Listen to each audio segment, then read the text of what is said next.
Genesis chapter 11, verses 1 to 30. Now the whole world had one language and a common speech. As men moved eastward, they found a plain in Shinar and settled there.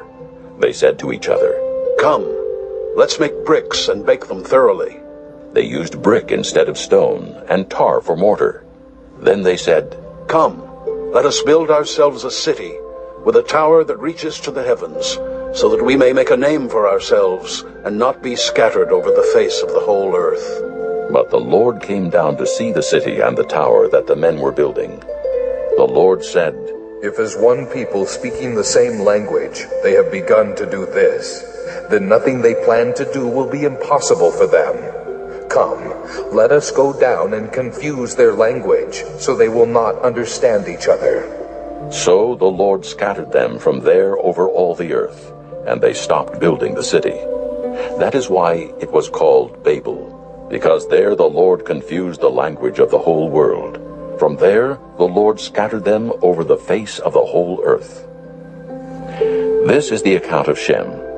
2 years after the flood, when Shem was 100 years old, he became the father of Arphaxad. And after he became the father of Arphaxad, Shem lived 500 years and had other sons and daughters. When Arphaxad had lived 35 years, he became the father of Shelah. And after he became the father of Shelah, Arphaxad lived 403 years and had other sons and daughters. When Shelah had lived 30 years, he became the father of Eber. And after he became the father of Eber, Shelah lived 403 years and had other sons and daughters. When Eber had lived 34 years, he became the father of Peleg. And after he became the father of Peleg, Eber lived 430 years and had other sons and daughters. When Peleg had lived 30 years, he became the father of Reu. And after he became the father of Reu, Peleg lived 209 years and had other sons and daughters.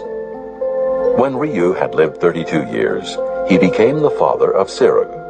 And after he became the father of Serug, Reu lived 207 years and had other sons and daughters.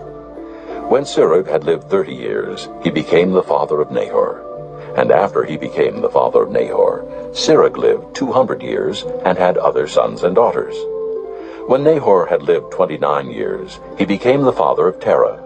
And after he became the father of Terah, Nahor lived 119 years and had other sons and daughters. After Terah had lived 70 years, he became the father of Abram, Nahor, and Haran. This is the account of Terah. Terah became the father of Abram, Nahor, and Haran. And Haran became the father of Lot. While his father Terah was still alive, Haran died in Ur of the Chaldeans in the land of his birth.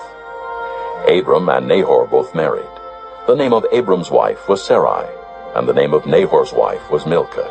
She was the daughter of Haran, the father of both Milcah and Iscah. Now Sarai was barren, she had no children. Terah took his son Abram, his grandson Lot, son of Haran, and his daughter-in-law Sarai, the wife of his son Abram, and together they set out from Ur of the Chaldeans to go to Canaan. But when they came to Haran, they settled there. Terah lived 205 years, and he died in Haran.